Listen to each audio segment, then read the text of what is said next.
এটি ক্রিকেটের ইতিহাসে দ্রুততম ডেলিভারি এবং আপনি যদি ঘনিষ্ঠভাবে দেখেন, ব্যাটার এমনকি বলের দিকেও দেখছে না, সে শুধু ফোনের দিকে তাকিয়ে থাকে।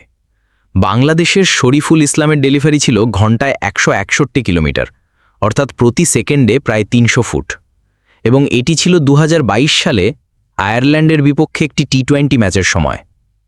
এখন সাধারণত যখন কোনো ব্যাটসম্যান কোনো ফাস্ট বোলারের মুখোমুখি হন, তখন তারা কি করেন?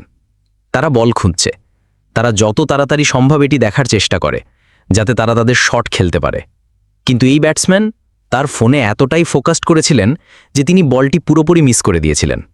এখন আপনি বলতে পারেন যে এটি একটি অদ্ভুত ঘটনা, এটা একটা দুর্ঘটনা।